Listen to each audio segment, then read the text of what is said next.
Hello, my name's Roger, that's Winnie, and in today's video I'm going to make a diorama in which a giant sea monster attacks a battleship, and I almost mess it up. First things first, we're going to need the sea monster. I've had this guy knocking around for a while now, so let's make use of him. We'll start with a wet blend base coat, use a sponge for some texture. We can then move on to some details with some washes, layers and highlights. For the teeth, we'll start with an off-white and then we'll build it up to white from there.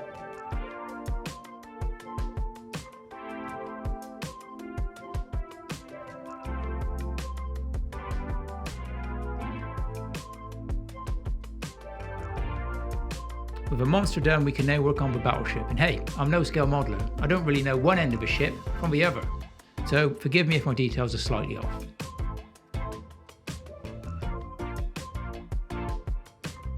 I picked up this ship from my local hobby shop. It was cheap enough and that'll do for me.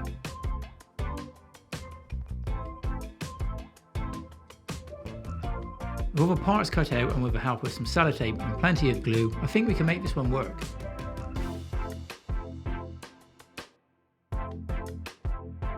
To be honest, I'm going to smash this one up a little bit anyway, so the details haven't got to be perfect. So with a monster done and the battleship done, we can now make a start on the base, and this is where it sort of started to go a bit wrong.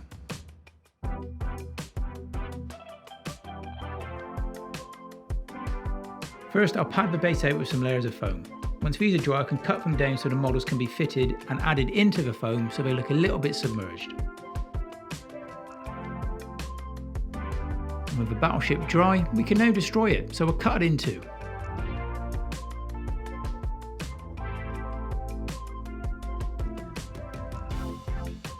And then I can mark up the holes on the foam, ready for the water effect.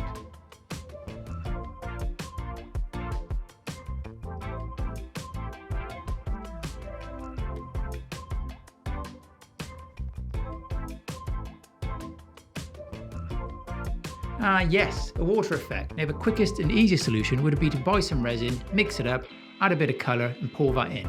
But no, I decided to go with something different. Yes, you guessed it, aluminium foil. I recently saw this technique on YouTube, whatever that is, so I thought I'd give it a go. Worst idea ever.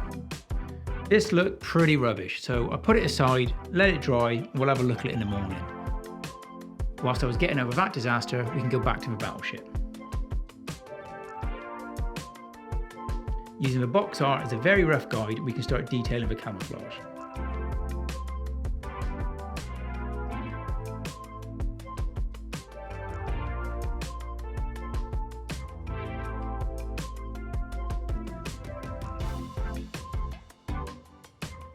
With the battleship finished, I could now go back to the water effect and try and come up with a solution.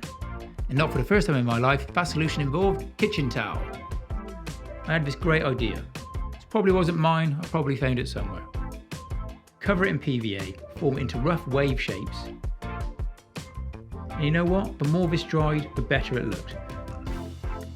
After a few more layers of this, plus a prime of black, grey and white, we're ready to move on to the painting.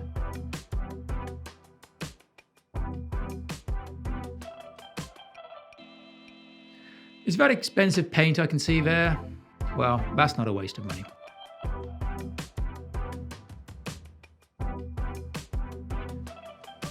With a few different shades of blue, we can wet blend all these together, getting lighter as we reach the top of the waves.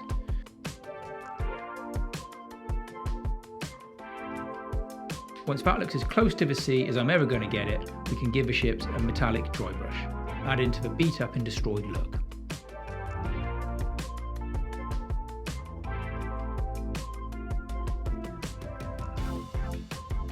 A quick test to make sure it all fits okay.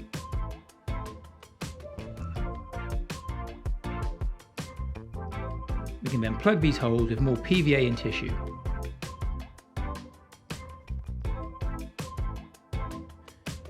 Get the paint back out and we can blend all this together.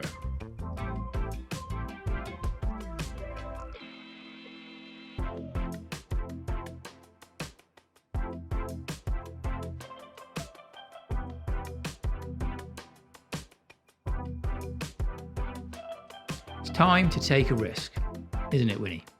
Winnie, risk? Are we going to take a risk?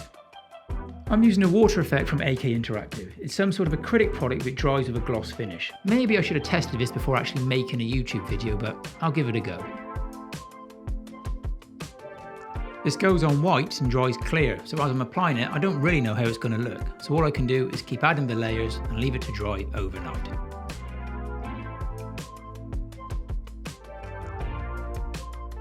So I come back the next day expecting the worst, and do you know what? It doesn't look too bad. It actually looks like the sea. I've used 2 or 3 coats here, and once dry, this looks pretty good.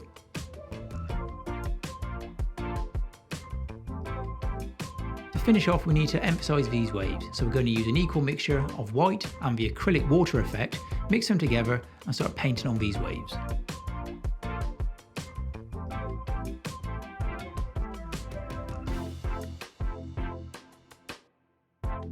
This was pretty fun to do. The more I added, the more it looked like waves. I think we're going to get away with this.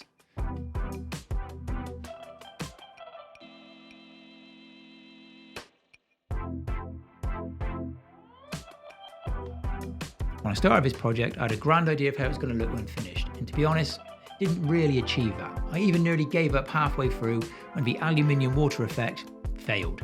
But I persevered and carried on. There's probably a lesson to be learned here. There's probably even some words of wisdom to be said, but not by me. What we can do though is take a look at the final reveal.